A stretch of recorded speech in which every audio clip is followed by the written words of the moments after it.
Hello नमस्कार, एक बार फिर से आप सभी का बहुत बहुत स्वागत है लोदय क्लासेस के बीए प्लेटफॉर्म पर। बीए थर्ड ईयर में BA, BSc, BCom, BBA, BCA और बीएचएससी, ठीक है ना, सभी थर्ड ईयर के छात्रों के लिए ये सेशन महत्वपूर्ण है क्योंकि फाउंडेशन कोर्स की हम चर्चा कर रहे हैं इसमें, जिसमें हम हिंदी लैंग्वेज पर चर्चा कर रहे हैं दोस्तों, सामान्य हिंदी पर। और सामान्य हिंदी जैसा कि आपको पता है कि मैं टॉपिक वाइज आपको एमसीक्यू क्वेश्चन आंसर प्रोवाइड कर रहा हूँ, अर्थात वस्तुनिष्ठ प्रश्नोत्तर प्रोवाइड कर रहा हूँ जो कि आपके एग्जाम के लिए महत्वपूर्ण होंगे। और इस कंप्लीट सीरीज में इस पूरे हिंदी भाषा के अंतर्गत जो है दोस्तों, मैं आपको कंप्लीट 400 से भी ज्यादा क्वेश्चन आंसर इस पूरी सीरीज में मैं देने वाला हूं। तो इससे पहले हमारे 6 एपिसोड हो चुके हैं, आज का ये 7वां एपिसोड होने जा रहा है। इसके अलावा जो नए छात्र हैं जिन्होंने पहली बार ज्वाइन किया हमारी क्लासेस को, पहली बार देख रहे हैं, उनको बता दूं उनकी जानकारी के लिए कि हमारे द्वारा बीए फर्स्ट, सेकंड और थर्ड ईयर के कंप्लीट सब्जेक्ट, सभी विषय पूरे विस्तार पूर्वक पढ़ाए जा रहे हैं, जो हमारी प्लेलिस्ट में आपको आसानी से देखने को मिल जाएंगे। क्लियर है? और इसके अलावा यदि आप चाहते हैं, अगर प्रॉपर स्टडी करना चाहते हैं और आप चाहते हैं कि आपको सभी लेक्चर, जैसे आप अगर बीए फर्स्ट ईयर के हैं या सेकंड या थर्ड ईयर के स्टूडेंट हैं, तो सभी सब्जेक्ट की लिंक व्हाट्सएप पर मिल जाए या टेलीग्राम पर एक साथ मिल जाए, ताकि आपको यूट्यूब चैनल के अंदर जाकर सर्च ना करना पड़े, तो उसकी व्यवस्था आप लोगों के लिए की गई है। ग्रुप डिस्क्रिप्शन में दोनों ग्रुप की लिंक दी गई है, टेलीग्राम ग्रुप की भी और व्हाट्सएप ग्रुप की भी।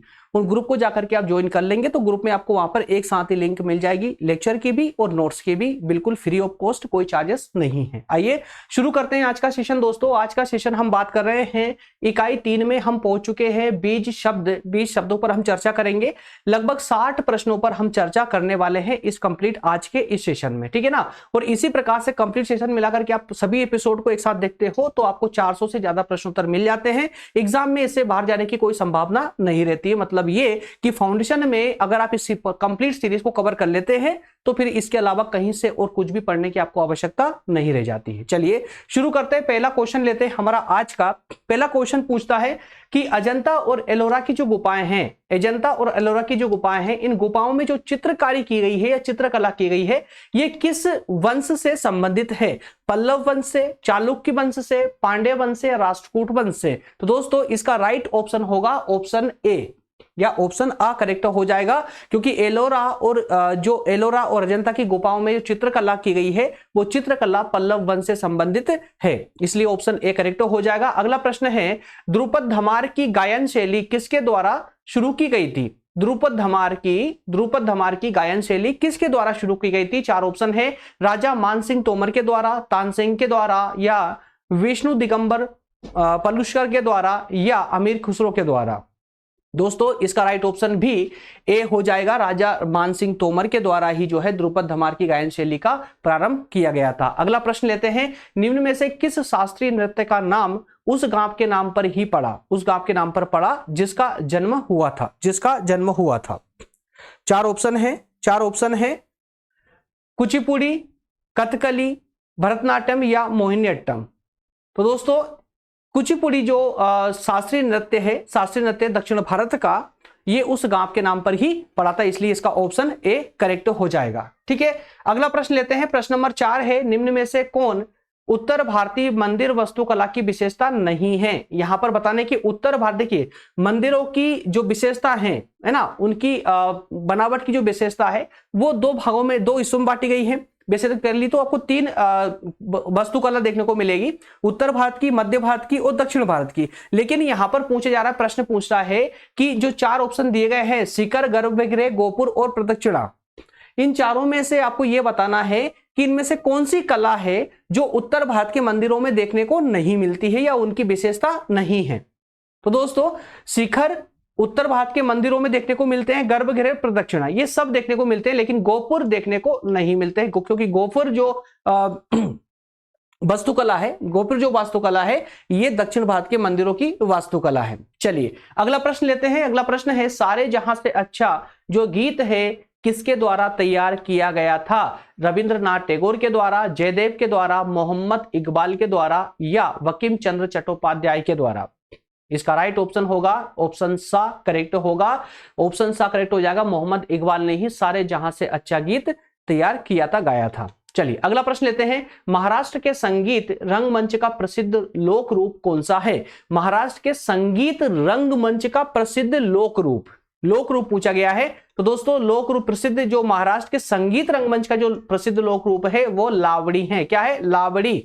ठीक है ना। और उसी प्रकार से महाराष्ट्र के अगर प्रसिद्ध और लोक नाटकों की अगर हम बात करें तो दोस्तों तमाशा महाराष्ट्र का सबसे प्रसिद्ध नाटकों की श्रेणी में आता है, लेकिन यहां पर चूंकि संगीत रंगमंच का पूछा गया है इसलिए लावड़ी इसका राइट ऑप्शन हो जाएगा। ऑप्शन ए करेक्ट हो जाएगा। अगला प्रश्न लेते हैं। निम्नलिखित में से किस नृत्य शैली में कथा भाव हमेशा महाभारत या रामायण से लिया गया है? तो कौन सी नृत्य शैली है जिसकी जो कथा है वो महाभारत या रामायण से ली गई है, या उसका जो भाव समाहित है उस नृत्य में वो भाव रामायण या महाभारत से लिया जाता है? कौन सा है? ओडिसी, भरतनाट्यम, कुचिपुड़ी या मोहिनीअट्टम? तो दोस्तों इसका राइट ऑप्शन भी सा करेक्ट हो जाएगा। कुचिपुड़ी ही वह नृत्य शैली है जिसकी कथा या भाव महाभारत या रामायण से लिया जाता है, इसलिए ऑप्शन सी करेक्ट हो जाएगा। अगला प्रश्न है, कबीर हिंदी की किस स्थानीय भाषा में लिखते थे? कबीर हिंदी की, अगर हम हिंदी भाषा की बात करें तो उनके द्वारा कई भाषाओं का प्रयोग किया गया था अपने लेखनी में, लेकिन अगर हिंदी की बात करें तो हिंदी किस स्थानीय भाषा में लिखते थे? अवधी, भोजपुरी, ब्रजभाषा या फिर मैथिली? दोस्तों अवधी में वो लिखा करते थे, कबीर अवधी में लिखा करते थे, इसलिए ऑप्शन ए करेक्ट हो जाएगा। विशेष रूप से बता रहा हूं हिंदी में, और भी अन्य कई भाषाओं का प्रयोग करते थे, लेकिन हिंदी की जब बात आती है तो अवधी स्थानीय भाषा में वो लिखा करते थे। चलिए अगला प्रश्न है, सितार और वीणा पर एक ही स्वर बजाए जाने पर सितार और वीणा दोनों पर एक ही स्वर बजाया जाता है, दोनों पर बजाए जाने पर कौन सा अंतर नजर आता है? कौन सा डिफरेंस दिखता है दोनों को बजाने में? तारतम्य का, गुणता का, तारतम्य और गुणता दोनों का, या इनमें से कोई नहीं? तो दोस्तों जब हम सितार और वीणा दोनों पर एक ही स्वर को बजाते हैं तो गुणता का अंतर नजर आता है। कौन सा? गुणता का, इसलिए ऑप्शन बी सही हो जाएगा। अगला प्रश्न लेते हैं। अगला प्रश्न है कि एक ही स्थान पर लगने वाले दो महाकुंभ, है ना, आपको पता है जो महाकुंभ के मेले लगते हैं तो महाकुंभ के मेले एक ही स्थान पर लगने में कितने वर्ष का उसमें अंतराल होता है, डिफरेंस होता है? कितने वर्ष बाद महाकुंभ का मेला लगता है? 6 वर्ष बाद, 10 वर्ष, 12 या 15 वर्ष? तो आप सभी लगभग जानते होंगे हर एक ही स्थान पर कुंभ का मेला भरने में जो है 12 वर्ष का अंतराल होता है, 12 वर्ष का डिफरेंस होता है, इसलिए ऑप्शन सी करेक्ट होगा। अगला प्रश्न है, निम्नोक्त में से कौन हिंदुस्तानी शास्त्रीय वाक संगीत में सुविख्यात है? वाक संगीत में सुविख्यात है। 4 ऑप्शन है, शोभना नारायण, एमएस सुबलक्ष्मी या जसराज या फिर एमएस गोपाल कृष्णन? तो यहां पर बात हो रही है वाक संगीत के विख्यात, वाक संगीत के, शास्त्रीय वाक संगीत के विख्यात। तो दोस्तों शास्त्रीय वाक संगीत के विख्यात कई विद्वान रहे हैं, लेकिन यहां ऑप्शन में चूंकि हमें एक ही नजर आ रहे हैं, सुबलक्ष्मी जी, एमएस सुबलक्ष्मी जी, इसलिए ऑप्शन बी सही हो जाएगा। अगला प्रश्न है, चंडीगढ़ का वास्तुविद है ना, आर्कियोलॉजिकल नाम है ले कोर्बुजिया। ये चंडीगढ़ के निवासी थे चूंकि, तो ये किस देश का राष्ट्रिक था? मतलब ये मूल निवासी कहां के थे पूछा जा रहा है, किस देश के राष्ट्रिक थे? नीदरलैंड के थे, पुर्तगाल के थे, यूके के थे या फ्रांस के थे?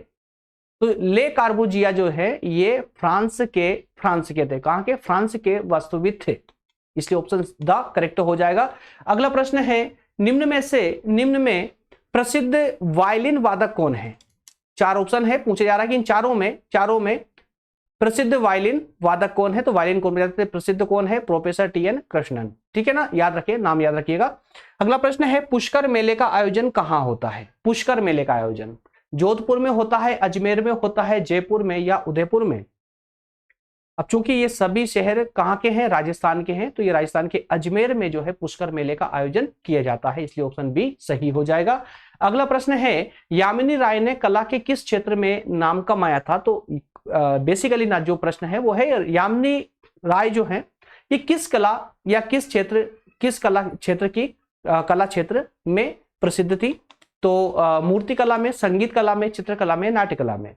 राइट ऑप्शन होगा चित्रकला में। यामिनी राय चित्रकला से संबंधित है। ठीक है, तो अगला प्रश्न है, अधूरा लेकिन एक अद्भुत शिव मंदिर, याद रखिएगा, अधूरा लेकिन एक अद्भुत शिव मंदिर राजा परमार द्वारा निर्मित कहां स्थित है? राजा परमार अर्थात कि परमार वंश के राजा भोज के द्वारा, कौन से राजा के द्वारा? राजा भोज के द्वारा, है ना, निर्मित कहां पर स्थित है, कहां पर स्थित है? तो दोस्तों ऐसा एक मंदिर जो है भोपाल से लगभग 32 किलोमीटर दूरी पर एक पहाड़ी पर नजर आता है, जो कि परमार वंश के राजा भोज के द्वारा तैयार किया गया था, बनवाया गया था, है ना। तो ये जो मंदिर है दोस्तों, ये भोजपुर या कहे कि भोजपुर शिव मंदिर के नाम से प्रसिद्ध है, भोजपुर शिव मंदिर के नाम से प्रसिद्ध है, इसलिए ऑप्शन सी करेक्ट हो जाएगा, सा करेक्ट हो जाएगा। अगला प्रश्न है, मध्य प्रदेश में पत्रकारिता का उद्भव कब हुआ? मध्य प्रदेश में पत्रकारिता कब शुरू हुई थी? कब हुई थी? 1848 में, 40 में, 53 में या 45 में? राइट ऑप्शन होगा 1848 में। कब से? 1848 में। 1846 से यह परंपरा चालू हो चुकी थी, लेकिन वास्तविक रूप से मध्य प्रदेश में जो पत्रकारिता प्रारंभ हुई वो उसके 2 साल बाद अर्थात कि 1848 में प्रारंभ हुई थी। चलिए अगला प्रश्न लेते हैं, और ये भी इंदौर से, याद रखिएगा 1848 में इंदौर से प्रारंभ हुई थी। चलिए अगला प्रश्न है, ग्वालियर से उर्दू भाषा का कौन सा साप्ताहिक पत्र प्रकाशित हुआ था? उर्दू भाषा का नवजीवन, ग्वालियर अखबार, प्रदेश बंधु या जागरण? तो ग्वालियर से अगर हम उर्दू भाषा के पत्र की बात करें तो ग्वालियर से ग्वालियर अखबार के नाम से ये जो है प्रकाशित हुआ था, ठीक है ना, इसलिए ऑप्शन बी सही हो जाएगा। अगला प्रश्न है आपका, इंदौर से हिंदी भाषा का प्रथम समाचार पत्र कौन सा था? हिंदी भाषा का प्रथम समाचार पत्र इंदौर से, इंदौर समाचार, गोल दुनिया, राष्ट्र भ्रमण या मालवा अखबार? तो याद रहे ऑप्शन डी सही होगा इस प्रश्न का। इंदौर से जो पहली बार हिंदी में जो पत्र प्रकाशित हुआ था वो था मालवा अखबार, ठीक है। चलिए अगला प्रश्न है, प्रदेश का पहला हिंदी मासिक नवजीवन कब प्रकाशित हुआ? प्रदेश का पहला हिंदी मासिक नवजीवन कब प्रकाशित हुआ? मतलब जो मासिक रूप से जो पत्रिका छपती है उसकी बात हो रही है यहां पर। 1905 से, 1910 से, 1915 या 1930 से? तो प्रदेश का पहला मतलब मध्य प्रदेश का ना, याद रहे, मध्य प्रदेश का पहला हिंदी मासिक नवजीवन कब प्रकाशित हुआ? 1915 से प्रकाशित हुआ था, 1915 में प्रकाशित हुआ था। अगला प्रश्न है, इंदौर से प्रकाशित होने वाला कौन सा दैनिक समाचार पत्र 5 जून 1947 से प्रारंभ किया गया था? 5 जून 1947 से कौन सा था दोस्तों? नई दुनिया, दैनिक भास्कर, नव भारत या स्वदेश? इसका राइट ऑप्शन हो जाएगा ऑप्शन ए करेक्ट होगा, ऑप्शन ए करेक्ट हो जाएगा, नई दुनिया, ठीक है ना, नई दुनिया। अगला प्रश्न लेते हैं, वीणा साहित्यिक पत्रिका कहां से प्रकाशित होती है? वीणा साहित्यिक पत्रिका उज्जैन, ग्वालियर, इंदौर या भोपाल से? वीणा साहित्यिक पत्रिका दोस्तों इंदौर से ही प्रकाशित होती है। अगला प्रश्न है, भोपाल से प्रकाशित होने वाली साहित्यिक पत्रिका कौन सी है? साहित्यिक पत्रिका ना, साक्षात्कार, चौमासा, कलावती या फिर उपर्युक्त सभी? तो दोस्तों इसका राइट ऑप्शन होगा, देखिए साक्षात्कार, चौमासा और कलावती, ये तीनों ही पत्रिकाएं साहित्य संबंधी पत्रिकाएं हैं और ये सभी तीनों की तीनों ही भोपाल से ही प्रकाशित होती है, इसलिए उसका उत्तर जो है द करेक्ट होगा, डी सही हो जाएगा, उपरोक्त सभी, ठीक है ना। अगला प्रश्न लेते हैं, संस्कृत के अमर साहित्यकार कालिदास किस स्थान के निवासी, मतलब कहां के निवासी थे? उज्जैन के, शाजापुर के, भर्तहरि के या उपरोक्त में से कोई नहीं? तो दोस्तों इनका राइट ऑप्शन होगा उज्जैन। क्या हो जाएगा? उज्जैन, मतलब ऑप्शन ए सही हो जाएगा, ठीक है। चलिए प्रश्न नंबर 25 लेते हैं। प्रश्न नंबर 25 है, प्रदेश के विख्यात कवि माखनलाल चतुर्वेदी कौन सा समाचार पत्र निकालते थे? तो माखनलाल चतुर्वेदी के द्वारा कौन सा समाचार पत्र निकाला गया था? लाजवाब, विंध्याचल, कर्मवीर या युग प्रणेता? राइट ऑप्शन होगा इसका कर्मवीर। क्या हो जाएगा? कर्मवीर, मतलब ऑप्शन सा करेक्ट हो जाएगा। अगला प्रश्न है, मध्य प्रदेश के प्रसिद्ध बाल साहित्य लेखक कौन है? बाल साहित्य लेखक, है ना, बाल साहित्य लेखक कौन थे? जहूर बखा या जानिसार अख्तर या सलीम या फिर भ्रमर? राइट ऑप्शन होना चाहिए इसमें ऑप्शन ए, जहूर बखा साहब जो थे ये प्रसिद्ध बाल साहित्यकार थे, कहां के? मध्य प्रदेश के, इसलिए ऑप्शन ए सही होगा। अगला प्रश्न है, कल्पना नामक मासिक पत्रिका के संपादक कौन रहे हैं? कल्पना नामक मासिक पत्रिका के संपादक सेठ गोविंदास थे, भवानी प्रसाद मिश्र थे या फिर रामेश्वर शुक्ल या दुष्यंत कुमार? तो कल्पना नामक पत्रिका दोस्तों कल्पना भवानी प्रसाद मिश्र के द्वारा निकाली गई थी, भवानी प्रसाद मिश्र के द्वारा निकाली गई थी, इसलिए संपादक भवानी प्रसाद मिश्र को ही कहेंगे। अगला प्रश्न है, पणवानी में क्या गाया जाता था? क्या गा रहे हैं, मतलब कि पणवानी जो अलग अलग क्षेत्रों में जिस प्रकार से गीत गाए जाते हैं ना, तो पूछा जा रहा है कि पणवानी में कौन से किस प्रकार क्या गाया जाता था? तो गीतों में क्या होता था, वीर गाथा होती थी, कि छत्तीसगढ़ का वर्णन होता था, या महाभारत कथा का वर्णन होता था, या पांडवों की जो शोभा गान होता था, पांडवों का है ना, पांडवों की शोभा में जो गीत गाए जाते हैं उनको शोभा गान बोलेंगे। तो पांडवों का शोभा गान, इसका right option exactly option the correct होगा। पर्णवानी में पांडवों का शोभा गान गाया जाता था। चलिए अगला प्रश्न लेते हैं। अगला प्रश्न है अभिज्ञान शाकुंतलम मेघदूत की रचना है, किसकी रचना है? तो अभिज्ञान शाकुंतलम किसकी रचना है, किसने रचना की थी? भारवी, दंडी, कालिदास या पृथ्वीचर? राइट ऑप्शन आप सभी जानते हैं, अभिज्ञान शाकुंतलम मेघदूत की रचना कालिदास के द्वारा की गई थी। ठीक है ना। अगला प्रश्न लेते हैं, हिंदी की प्रथम कहानी कौन सी थी? हिंदी की पहली कहानी, एक चादर मेली सी, या एक टोकरी भर मिट्टी, या एक ही भूल, या अंग्रेजों का दमन? तो हिंदी की प्रथम कहानी, ये कहानियां सभी कहानियां, लेकिन प्रथम जो कहानी की बात करें तो एक टोकरी भर मिट्टी हिंदी की पहली कहानी थी। चलिए अगला प्रश्न लेते हैं, मान्य व्याकरण रचयिता कौन है जो मध्य प्रदेश के निवासी थे? व्याकरण रचयिता है ना, व्याकरणवादी कौन थे, व्याकरण रचयिता कौन थे? महावीर प्रसाद थे, या मुकुटधर पांडे थे, या कामता प्रसाद गुरु थे, या सूर्यकांत त्रिपाठी थे? तो व्याकरण रचयिता दोस्तों सूर्यकांत त्रिपाठी थे, आप सभी जानते हैं। चलिए अगला प्रश्न है, सर्वश्रेष्ठ मध्य प्रदेश के सर्वश्रेष्ठ व्यंगकार कौन थे? व्यंगकार की अगर बात करें, हरिशंकर प्रसाई थे, खुशवंत सिंह थे, या किदवई साहब थे, या विनोद शुक्ला? राइट ऑप्शन होगा हरिशंकर परसाई। क्या हो जाएगा? Harishankar Parsai, option A correct हो जाएगा। मध्य प्रदेश के सर्वश्रेष्ठ व्यंगकार कौन थे? हरिशंकर परसाई। चलिए अगला प्रश्न है, खूब लड़ी मर्दानी वह तो झांसी वाली रानी थी, इस गीत के रचयिता कौन थे? इसके रचयिता कौन थे? सुभद्रा कुमारी चौहान, माखनलाल चतुर्वेदी, कुंतर गोयल, या हरिशंकर परसाई? दोस्तों श्रीमती सुभद्रा चौहान, श्रीमती सुभद्रा चौहान ही जो है खूब लड़ी मर्दानी वह तो झांसी वाली रानी की रचनाकार है। अगला प्रश्न है, छत्रसाल दशक के रचयिता कौन मध्ययुगीन रचनाकार थे? छत्रसाल दशक के रचयिता जो मध्ययुगीन रचनाकार थे, संत स्वरूप दास थे, महाकवि भूषण, या फिर महाकवि बिहारी, या पदागर? महाकवि पदागर। दोस्तों महाकवि भूषण जो है, महाकवि भूषण छत्रसाल दशक के रचयिता थे जो कि मध्ययुगीन रचनाकार थे। अगला प्रश्न लेते हैं, हिम तरंगिणी के द्विवेदी युगीन साहित्यकार कौन थे? हिम तरंगिणी के साहित्यकार कौन थे या रचनाकार कौन थे, ये पूछा जा रहा है, जो कि द्विवेदी युग से संबंधित थे। तो एक ही प्रश्न में दो बातें पूछ ली गई है, हिम तरंगिणी के रचनाकार कौन थे या द्विवेदी युगीन साहित्यकार कौन थे? याद रखिएगा, चार ऑप्शन है, सुंदरलाल शर्मा, हरिपाक उपाध्याय, माखनलाल चतुर्वेदी और पदुमलाल पुत्रालाल।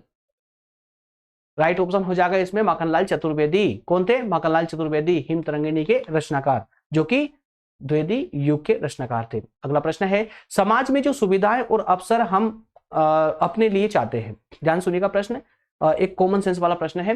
पूछा जा रहा है कि समाज में जो सुविधाएं हम अपने लिए चाहते हैं वह दूसरों को भी यदि मिलती है तो उस व्यवस्था को हम क्या कहेंगे?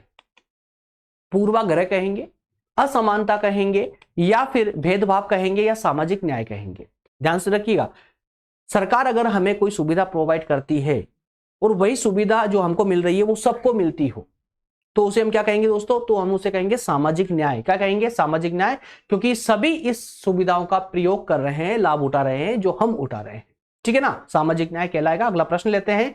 अगला प्रश्न है, जाति प्रथा का जो स्वरूप प्रचलित है, जाति प्रथा का वह किस प्रकार का है? बहिष्कारी है, अपमानजनक है, शोषणकारी है, या सभी?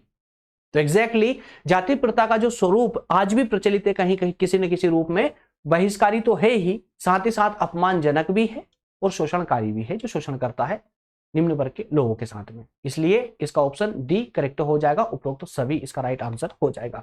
अगला प्रश्न है, भारत सरकार ने देश में वंचित व पिछड़े समुदायों की पहचान के लिए कितनी सूचियां तैयार की है? अगर संविधान आपका विषय तो आपको बहुत अच्छे से पता होगा, नहीं भी है तो भी पता होना चाहिए। जब देश आजाद हुआ या संविधान का निर्माण हुआ था तो पिछड़ी हुई जातियों के लिए, पिछड़े हुए लोगों के लिए 3 प्रकार की सूचियों का निर्माण किया गया था और आपको अच्छे से पता है। इसका ऑप्शन ए करेक्ट हो रहा है। 3 प्रकार की सूचियों का निर्माण किया गया था, आप अच्छे से जानते हैं, एसटी, एसटी, एससी, क्या बात है, पेन क्यों चल रहा है, एससी, और एक कौन सा दोस्तों? ओबीसी। ठीक है ना, ओबीसी। ठीक है, एसटी, एससी और ओबीसी, इन तीनों सूचियों से आप भली भांति परिचित है। तो ये तीन सूचियों का निर्माण किया था, इसलिए ऑप्शन ए करेक्ट हो रहा है। अगला प्रश्न है, वह जाति जिसमें सामाजिक, आर्थिक व शैक्षणिक रूप से पिछड़ी जातियां सम्मिलित होती है। सामाजिक रूप से, आर्थिक रूप से और शिक्षा के रूप से जो जातियां पिछड़ी हुई जातियों में शामिल होती है, उसे कौन सी सूची में सम्मिलित किया गया था? तो ये ओबीसी में किया गया था। ओबीसी को हम क्या बोलते हैं? अन्य पिछड़ा वर्ग। क्या बोलते हैं दोस्तों? अन्य पिछड़ा वर्ग, ठीक है ना। अनुसूचित जाति, अनुसूचित जनजाति, अन्य पिछड़ा वर्ग, तो इसमें राइट ऑप्शन होगा ऑप्शन सी, अन्य पिछड़ा वर्ग इसका राइट ऑप्शन हो जाएगा। चलिए अगला प्रश्न लेते हैं, दूसरे समूह अथवा प्रत्येक के प्रति किया गया व्यवहार क्या कहलाता है? दूसरे समूह या प्रत्येक व्यक्ति के प्रति किया गया व्यवहार, अगर किसी के साथ में कोई स्पेशल व्यवहार किया जा रहा है नकारात्मक रूप का, तो उसे हम क्या कहेंगे? भेदभाव कहेंगे, रूढ़िबद्ध कहेंगे, पूर्वक कहेंगे, या इनमें से कोई नहीं? दोस्तों इसका अर्थ हो जाएगा भेदभाव, ठीक है ना। अगर हम किसी के साथ में ऐसा व्यवहार करते हैं जो नकारात्मक है, किसी समूह के साथ या किसी व्यक्ति के साथ, तो वो भेदभाव कहलाता है। आप सभी जानते हैं, कॉमन सेंस वाले प्रश्न है। अगला प्रश्न है, वह कौन सी धारणा है जो व्यक्तियों के पूरे समूह को एक समान श्रेणी में स्थापित कर देती है? तो ऐसी क्या व्यवस्था होनी चाहिए, ऐसी कौन सी धारणा है जो सभी को एक समान ला दे? पूर्वाग्रह वाली व्यवस्था है, रूढ़िवाद वाली है, भेदभाव वाली है, या उपरोक्त सभी है? ध्यान दीजिएगा, प्रश्न है, वह कौन सी धारणा है जो व्यक्तियों के पूरे समूह को एक समान श्रेणी में स्थापित कर देती है? इसका राइट ऑप्शन हो जाएगा रूढ़िबद्ध। रूढ़िबद्ध, ठीक है ना, रूढ़िबद्ध। चलिए अगला प्रश्न लेते हैं, सामाजिक परिवर्तन लाने की जिम्मेदारी किसकी है? सामाजिक परिवर्तन लाने की जिम्मेदारी, समाज में कुछ अच्छा हो, कुछ परिवर्तन हो, ये जिम्मेदारी किसकी होती है? व्यक्ति की होती है, समाज की होती है, सरकार की होती है? तो भैया सभी की होती है ना। समाज में कुछ अच्छा करना है, अच्छा परिवर्तन लाना है, तो व्यक्ति को भी अवेयर होना पड़ेगा, समाज को भी अपने नियमों में ढील देनी पड़ेगी, साथ ही साथ सरकार को भी ऐसे समाज सुधार संबंधी कानून बनाने पड़ेंगे, तभी कहीं जाकर के तो समाज का सुधार हो सकता है ना, परिवर्तन लाया जा सकता है। इसलिए ऑप्शन डी करेक्ट हो जाएगा इसका। अगला प्रश्न लेते हैं, अगला प्रश्न है, अफसरों की समानता के पीछे प्रमुख कारण क्या था? अफसर की समानता समझते हैं ना, अफसर की समानता मतलब सभी लोगों को समान रूप से अवसर मिलना चाहिए, ठीक है। चलिए, पूर्वाग्रह, रूढ़िबद्धता, भेदभाव, या उपरोक्त सभी? तो पूर्वाग्रह था, रूढ़िबद्धता थी, या भेदभाव भी थे, और इन तीनों कृतियों के होने के कारण ही जो है अफसर की समानता लाई गई थी, संविधान में लाई गई थी मूलाधिकारों के रूप में, ठीक है। इसलिए इसका ऑप्शन भी डी करेक्ट हो जाएगा। अगला प्रश्न है, भारतीय समाज का स्वरूप कैसा होता जा रहा है? भारतीय समाज अब कैसा बन रहा है? देखिए, पहले प्राचीन समय पहले ग्रामीण था, अब कैसा हो रहा है दोस्तों? नगरीय होता जा रहा है, इसलिए ऑप्शन बी इसका करेक्ट हो जाएगा, ठीक है ना, ऑप्शन बी करेक्ट हो जाएगा, नगरीय होता जा रहा है अब स्वरूप। अगला प्रश्न लेते हैं, समाज में आर्थिक असमानता का प्रमुख कारण क्या है? समाज में आर्थिक असमानता का प्रमुख कारण क्या है? परिश्रम का अंतर है लोगों के बीच में, योग्यता का अंतर है, या फिर अवसरों की असमानता है, या प्रयासों का अंतर है? तो एग्जैक्टली अवसरों की असमानता ही आर्थिक असमानता का प्रमुख कारण है। आर्थिक असमानता का, आर्थिक रूप से सभी लोग एक जैसे नहीं है, इसके पीछे जो प्रमुख उत्तरदायी कारण है वो है अवसरों की असमानता। संविधान में व्यवस्था होने के बावजूद भी हम जो है अभी तक अवसर की समानता सभी को प्रोवाइड नहीं कर पाए हैं। चलिए अगला प्रश्न लेते हैं, प्रश्न नंबर 46 है, अवसर की असमानता के पीछे रिपीट हुआ है प्रश्न, इसको देखिए कोई प्रश्न रिपीट होता है तो ज्यादा माइंड ना करे, ठीक है ना। दूसरा प्रश्न भी आई थिंक रिपीट हो रहा है, सामाजिक परिवर्तन लाने की जिम्मेदारी, एग्जैक्टली ये भी रिपीट हुआ है। थर्ड प्रश्न और देख लेते हैं, थर्ड प्रश्न, ओके, गठबंधन सरकार की पकड़ प्रशासन पर कैसी होती है? ये नया प्रश्न है, ये दो प्रश्न रिपीट हुए हैं तो माइंड ना करें, छोड़ दीजिए इसको।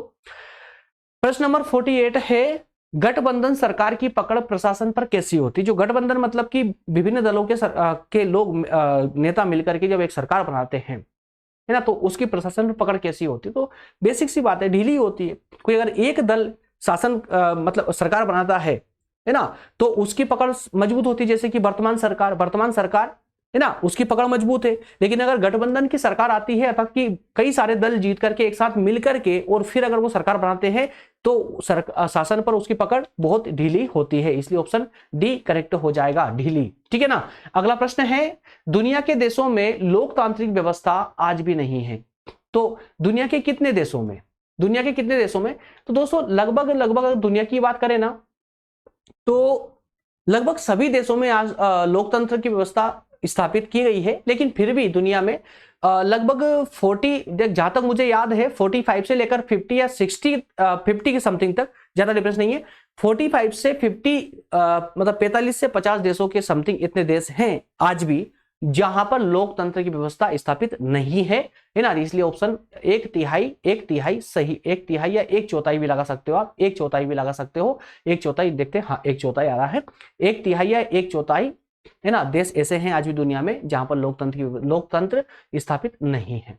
ऑप्शन बी या सी दोनों में से दोनों ही करेक्ट लगभग कर सकते हैं, लगभग होता है इसमें है ना, एग्जैक्टली नहीं होता है। ठीक है, चलिए अगला प्रश्न है, लोकसभा में निर्वाचन हेतु कुल कितने सीटों की संख्या है? आप सभी जानते हैं 543, 543, ठीक है ना। और कंप्लीट कितनी दोस्तों? 545, जिनमें से 2 सदस्य एंग्लो इंडियन होते हैं जो लगभग अब हटा दिए गए हैं। 43 है ना, 543, तो इससे ऑप्शन बी करेक्ट हो जाएगा, 543। चलिए अगला प्रश्न लेते हैं, 15वीं लोकसभा चुनाव में कांग्रेस को प्राप्त सीटों की संख्या। हालांकि ऐसे क्वेश्चन आते नहीं है, ऐसे क्वेश्चन आते नहीं है एग्जाम में, लेकिन फिर भी देख लीजिए 15वीं लोकसभा का जो चुनाव हुआ था तो उस समय कांग्रेस को कितनी सीटें प्राप्त हुई थी, है ना। ऐसे क्वेश्चन नहीं देखने को मिलेंगे, परेशान ना होइएगा। तो अब ये देखिए यहां पर भी राइट ऑप्शन तो नहीं दिख रहा है, 201, 203, 202, 204, जबकि 205 इसका राइट ऑप्शन है। 15वीं लोकसभा का जब चुनाव हुआ था तो उस समय 15वीं लोकसभा के चुनाव में कांग्रेस को 205 सीटें मिली थी, 205 सीटें, ठीक है ना। ऑप्शन में ही नहीं है यहां पर, इसलिए ऑप्शन तो ठीक है, छोड़िए इसको, वैसे ऐसे क्वेश्चन आते भी नहीं है। ठीक है, अगला प्रश्न लेते हैं। अगला प्रश्न है, संसद में महिलाओं को कितना प्रतिशत आरक्षण देने का प्रस्ताव है? संसद में महिलाओं को कितना प्रतिशत आरक्षण देने का प्रस्ताव है, जो कि अब जो है लागू भी कर दिया गया है? तो आप सभी जानते हैं 33%, एक तिहाई प्रतिशत, एक तिहाई, ठीक है ना, एक तिहाई याद रखें, एक तिहाई मतलब कि 33%, 33%। ऑप्शन ए करेक्ट हो जाएगा। अगला प्रश्न भी इसी प्रकार का है, यहाँ संसद की बात हो रही थी केंद्र में, अब ये हो रही पंचायत राज संस्थाओं में स्थानीय स्तर पर, ठीक है ना, स्थानीय स्तर पर जो पंचायतें होती है तो उसमें महिलाओं को कितने प्रतिशत आरक्षण दिया जाता है? तो यहां पर भी सेम कंडीशन है दोस्तों, सेम कंडीशन है 33%, ठीक है ना, 33%। चलिए अगला प्रश्न लेते हैं, सूचना का अधिकार आप सभी को मिला हुआ है, हम सभी को मिला हुआ है संविधान के द्वारा। तो सूचना के अधिकार से हमें क्या सीखने को मिलता है? भाई हम जागरूक होते हैं ना, ठीक है, हमें हर एक व्यक्ति के बारे में पता, हर एक संस्था के बारे में, सरकार के बारे में पता चलता है, ठीक है ना। तो क्रांतिकारी, उग्रवादी, शांतिवादी नहीं, बल्कि जागरूक नागरिक कैसा हो जाता है? जागरूक हो जाता है सूचना के अधिकार से। चलिए इसलिए ऑप्शन डी करेक्ट होगा। अगला प्रश्न लेते हैं, जनरल पिनोशे की सरकार का संबंध किससे है? जनरल पिनोशे की सरकार कौन से देश से संबंधित? चिली, पोलैंड, चाइना या इराक? चिली से। अगला प्रश्न है, मोरालेज कहां के प्रधानमंत्री बने? मोरालेज नेपाल के, बोलीविया के, घाना के या चीन के? तो दोस्तों ये बोलीविया के प्रधानमंत्री बने थे, ठीक है ना, बोलीविया के प्रधानमंत्री बने थे। क्लियर है? चलिए अगला प्रश्न लेते हैं। फिर अगला प्रश्न लेते हैं, अगला प्रश्न है, लोकतंत्र के मार्ग की सबसे बड़ी बाधा क्या है? लोकतंत्र के लिए सबसे बड़ी बाधा क्या है? अशिक्षा, एग्जैक्टली अशिक्षा ही इसकी सबसे बड़ी बाधा है, अशिक्षा। लोग शिक्षित होंगे तो लोकतंत्र को अच्छे से चला पाएंगे, तो लोकतंत्र की सबसे बड़ी बाधा अशिक्षा ही है, ठीक है। अगला प्रश्न लेते हैं, लोकतंत्र से संबंधित ही, लोकतंत्र के सामने सबसे बड़ी चुनौती क्या है? चुनौती की अगर बात करें तो लोकतंत्र को सशक्त बनाना ही सबसे बड़ी चुनौती है। लोकतंत्र को सशक्त बनाना ही, लोकतंत्र को लागू करना बहुत आसान है, लेकिन लोकतंत्र को सशक्त बनाना बहुत बड़ी चुनौती है, जो आज तक हम भी नहीं कर पाए, है ना। ऑप्शन ए सही हो जाएगा। अगला प्रश्न है, भारतीय लोकतंत्र की कमजोरियों को दूर करने के लिए सबसे अच्छा उपाय कौन सा है? तो भारतीय लोकतंत्र की जो बुराइयां हैं या कमजोरियां हैं उनको अगर दूर करना चाहते हैं तो उसके लिए आवश्यक है कि सरकार प्रथम कदम उठाए सुधारात्मक कानूनों का निर्माण करके। ऑप्शन बी सही हो जाएगा, ठीक है। अगला और आखिरी प्रश्न है, आधुनिक युग में प्रत्यक्ष लोकतंत्र कहां पर है? तो अगर हम आधुनिक युग की बात करें दोस्तों, आधुनिक युग में मतलब आज वर्तमान में, तो दुनिया का ऐसा कौन सा देश है जहां पर प्रत्यक्ष लोकतंत्र है? प्रत्यक्ष लोकतंत्र मतलब समझ रहे हैं ना, प्रत्यक्ष लोकतंत्र का मतलब क्या होता है? आज जिस देश में हम रहते हैं, भारत में अगर लोकतंत्र तो है, लेकिन कौन सा है दोस्तों? तो भारत में जो लोकतंत्र है वो है प्रतिनिधात्मक लोकतंत्र। मतलब ये कि हम अपने प्रतिनिधि चुन करके और संसद में भेजते हैं और वो प्रतिनिधि हमारे लिए कानून बनाते हैं। लेकिन प्रत्यक्ष लोकतंत्र की अगर बात करें तो प्रत्यक्ष लोकतंत्र वो होता है जिसमें जनता खुद अपने लिए कानून बनाए, मतलब कानून निर्माण की प्रक्रिया में जनता खुद भाग ले, उससे कहते हैं प्रत्यक्ष लोकतंत्र। और भारत जैसे देश में तो संभव ही नहीं कि इतनी सारी जनता है ना। कोई एक कानून बनना हुआ तो क्या सारी देश की जनता को दिल्ली बुलाएंगे या फिर घर घर जाकर के है ना डिस्कस करेंगे कि ये कानून बनाए या ना बनाए। ठीक है, तो ये संभव नहीं था भारत जैसे देश में। लेकिन हाँ, दुनिया में ऐसे देश भी है जैसे कि स्विट्जरलैंड। जैसे स्विट्जरलैंड बहुत कम जनसंख्या है, लाखों में है, करोड़ों में भी नहीं है, लाखों में जनसंख्या है। तो यहां पर स्विट्जरलैंड में आज भी प्रत्यक्ष लोकतंत्र लागू है।